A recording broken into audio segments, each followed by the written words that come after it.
The next question. 2SO2 gas plus O2 gas giving 2SO3 gas in the presence of vanadium pentoxide as the catalyst at 450 degrees centigrade at 2 atmosphere pressure. This temperature of 450 degrees centigrade is optimum temperature for the above contact process. Because, so what is the reason why this temperature of 450 degrees centigrade is called as optimum temperature for above system at equilibrium?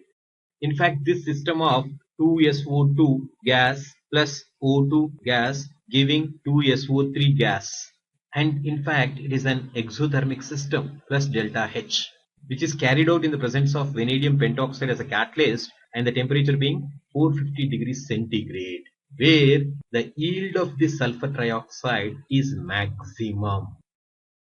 But what do you mean by optimum temperature? This optimum temperature is nothing but the temperature at which maximum yield of sulfur trioxide takes place.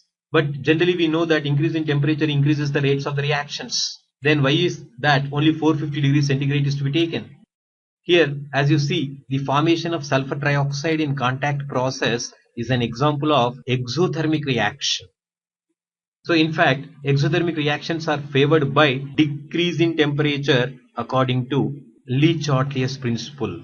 So if we increase the temperature, this backward direction reaction takes place. So therefore, we maintain this temperature of 450 degrees centigrade, as above this temperature, the reverse reaction takes place, yield of sulfur trioxide become less.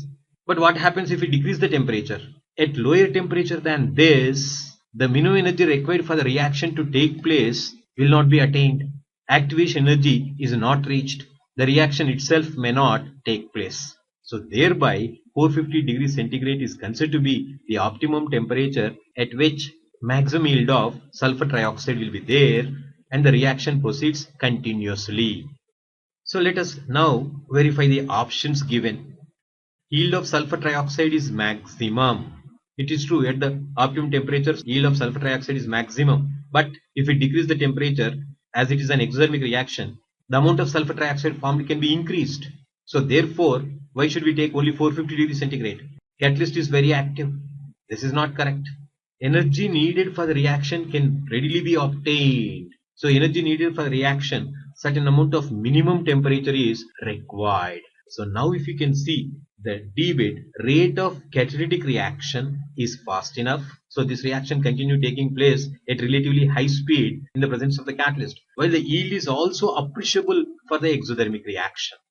As discussed, since it is an exothermic reaction, if we increase the temperature, backward direction reaction will be favored and yield becomes less. If you decrease the temperature, the energy needed for the reaction may not be sufficient and the reaction itself may be stopped. So thereby 450 degrees centigrade is considered to be optimum temperature where the catalytic reaction is fast enough and the yield is also appreciable for that exothermic reaction. So D is the answer. Just yield of sulfur trioxide is maximum cannot be taken as the option.